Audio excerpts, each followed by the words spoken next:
Curso de Capacitação NR10 Complementar CEP. Riscos típicos no CEP e sua prevenção. Proximidades e contatos com partes energizadas. Trabalho em proximidade.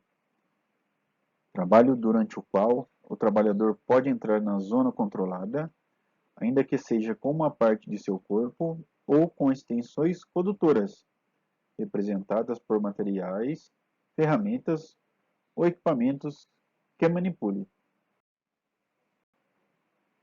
As intervenções em instalações elétricas com tensão igual ou superior a 50 volts em corrente alternada ou superior a 120 em corrente contínua somente podem ser realizados por trabalhadores autorizados. Os trabalhadores que realizam esse tipo de serviço devem receber treinamento de segurança para trabalhos com instalações elétricas energizadas, com currículo mínimo, carga horária e demais determinações estabelecidas no anexo 2 da NR10. Equipamento segregado, equipamento tornado inacessível por meio de invólucro ou barreira. Zona controlada, em torno de parte condutora energizada, não segregada, acessível, de dimensões estabelecidas de acordo com o nível de tensão, cuja aproximação só é permitida a profissionais autorizados.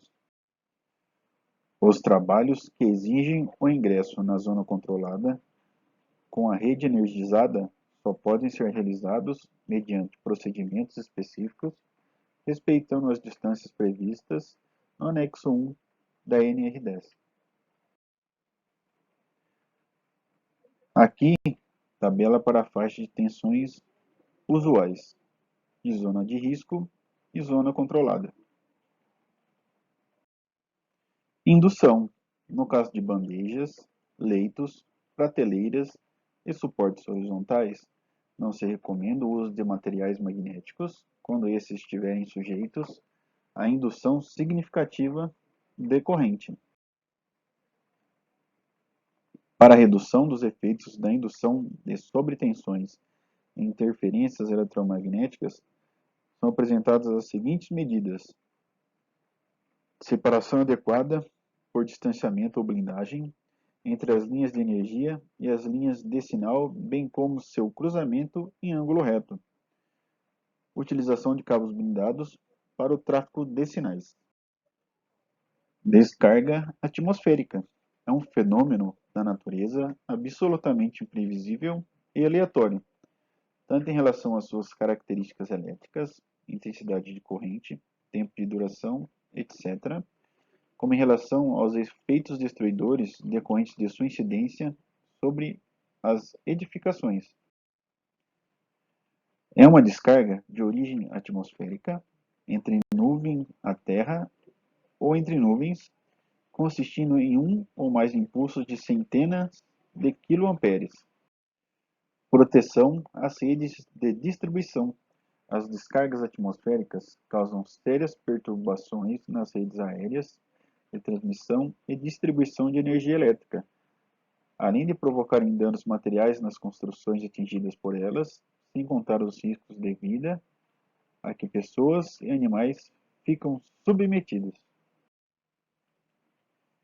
Elas induzem surtos de tensão nas redes aéreas de transmissão e distribuição das concessionárias de energia elétrica, obrigando a utilização de cabos-guardas ao longo das linhas de tensão mais elevada e para raios a resistor não linear para a proteção de equipamentos elétricos instalados nesses sistemas.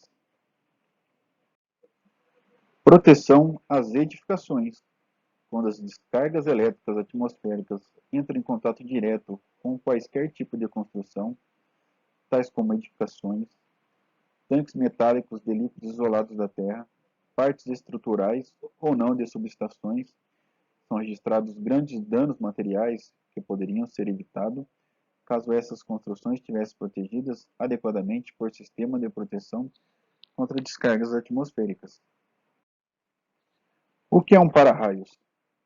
É um SPDA que tem o objetivo de encaminhar a energia do raio desde o ponto em que ela atinge a edificação até o ponto de dispersão, aterramento, o mais rápido e mais seguro possível. O uso do para-raio é obrigatório? Sim, de acordo com o Código de Defesa do Consumidor, seção 4, artigo 39, inciso 8, todo serviço ou fornecimento de material deverá atender às exigências das normas da ABNT. Em caso de descargas, deve-se retirar as pessoas dos locais molhados, evitar local aberto, abandonar topos nas construções, evitar abrigar-se embaixo de árvores, principalmente evitar deitar-se em posição radial à árvore. Para a proteção do indivíduo, pode-se considerar como situações de abrigo qualquer estrutura que possua proteção contra descargas atmosféricas, grandes estruturas de concreto, mesmo sem SPDA, túneis, estação de metrô, passarelas subterrâneas, vias públicas com edificações elevadas. Caso necessário, as edificações devem estar protegidas das descargas atmosféricas, entendidas como surtos externos, nas seguintes formas: SPDA convencional, estrutural e DPS, dispositivo de proteção contra surtos. SPDA convencional é formado por uma infraestrutura dedicada a encaminhar a descarga atmosférica de forma segura o mais rápido possível ao solo. É composto de captor, natural ou não natural, que tem como função receber as descargas e distribuí-las para as descidas. Natural com coberturas metálicas, não natural como um elemento metálico com base condutora. Exemplo de captor. Mastro ou haste é o suporte para o captor não natural. Exemplo de mastro. Isolador é a base de fixação do mastro ou da haste.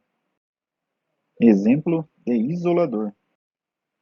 Condutor de descida é o condutor metálico que faz a ligação entre o mastro e o eletrodo de terra. Exemplo de condutor. SPDA estrutural. Utiliza componentes da estrutura da edificação que desempenham uma função de proteção contra as descargas atmosféricas, mas que não são instalados especificamente para este fim. Exemplo estrutural.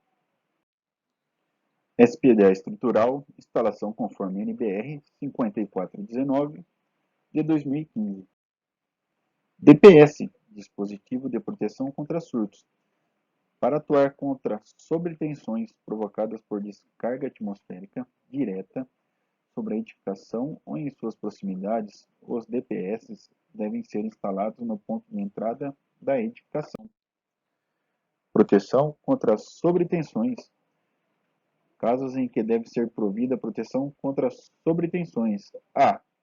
Quando a instalação for alimentada por linha total ou parcialmente aérea, ou incluir ela própria, linha aérea, e se situar em região em condições de influência externa. A Q2. Com mais de 25 dias de trovoadas por ano. Proteção contra sobretensões. Casos em que deve ser provida proteção contra sobretensões. B. Quando a instalação se situar em região sob condições de influências externas. A Q3. Riscos provenientes da exposição dos componentes da instalação.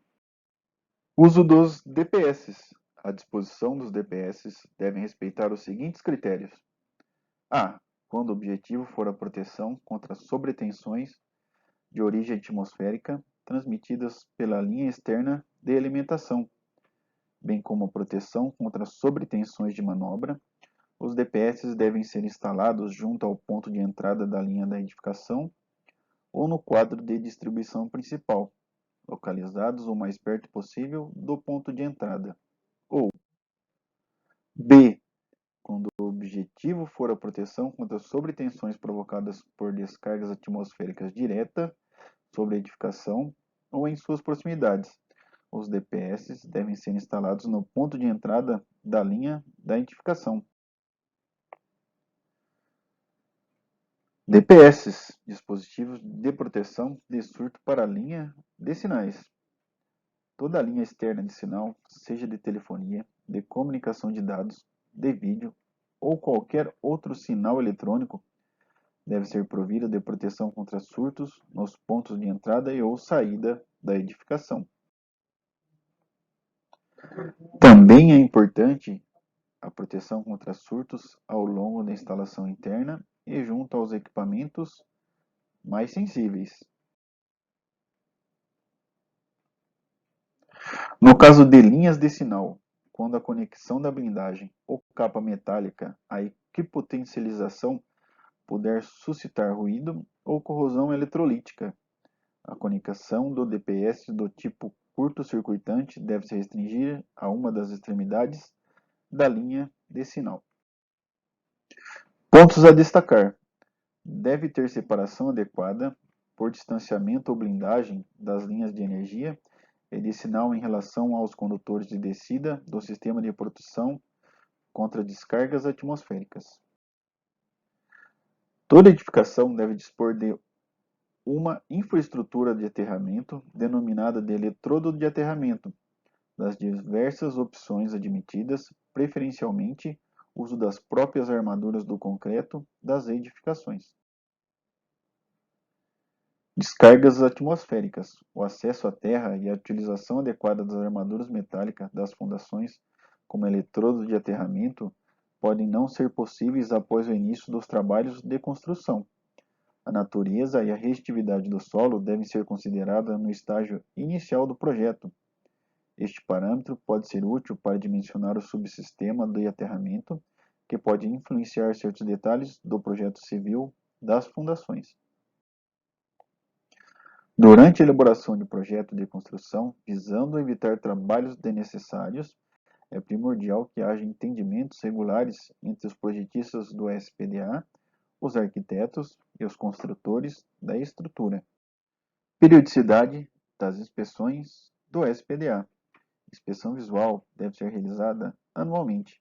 Inspeções completas devem ser realizadas a cada 3 anos em instalações residenciais, comerciais e administrativos, agrícolas ou industriais sem áreas classificadas.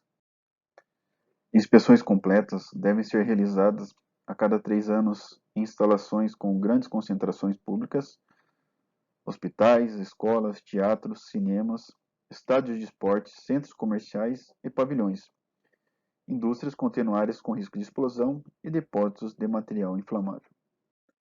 Inspeções completas devem ser realizadas a cada 1 ano em depósitos de explosivos ou em locais expostos à corrosão atmosférica severa, regiões litorâneas, ambientes industriais com atmosfera agressiva, etc. A medição de resistência de aterramento pode ser realizada pelo método de queda do potencial usando o monitor da resistência de aterramento, o multímetro amperímetro ou outro equivalente. Não é admissível a utilização do ohmímetro de multímetro comum. Estática. Os processos ou equipamentos suscetíveis de gerar ou acumular eletricidade estática devem dispor de proteção específica e dispositivo de descarga elétrica. Exemplo, fábrica de tambores plásticos no processo de condução dos grãos através de tubulações geram estática. Os recipientes receptores devem ser aterrados ou até mesmo a própria tubulação. Campos elétricos e magnéticos. Efeitos a longo prazo em linhas de transmissão. A Organização Mundial de Saúde concluiu que, até o momento, os dados disponíveis são insuficientes e inconsistentes para prover um embasamento científico que estabeleça maiores restrições à exposição de longo prazo aos campos elétricos e magnéticos como fator de aumento do risco de câncer ou de outras doenças. Comunicação. Acidente fatal. Em caso de ocorrência de acidente fatal, é obrigatória a adoção das medidas seguintes: comunicar o acidente fatal de imediato à autoridade policial competente e ao órgão regional do Ministério do Trabalho, em emprego, que repassará imediatamente ao sindicato da categoria o local da obra. Isolar o local diretamente relacionado ao acidente, mantendo as suas características até sua liberação pela autoridade policial competente e pelo órgão regional do Ministério do Trabalho e Emprego.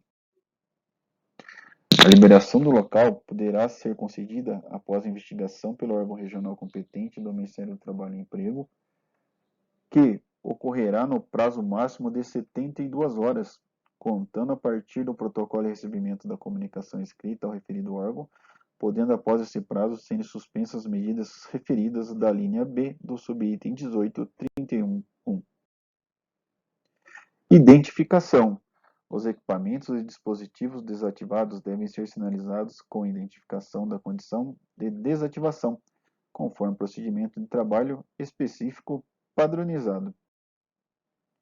A empresa deve estabelecer sistema de identificação que permita a qualquer tempo conhecer a abrangência da autorização de cada trabalhador, qualificados ou capacitados e os profissionais habilitados. Trabalho em altura, máquinas e equipamentos. O trabalho em altura com eletricidade é um risco adicional e, além do atendimento aos itens da NR10, deve atender a NR35, trabalho em altura.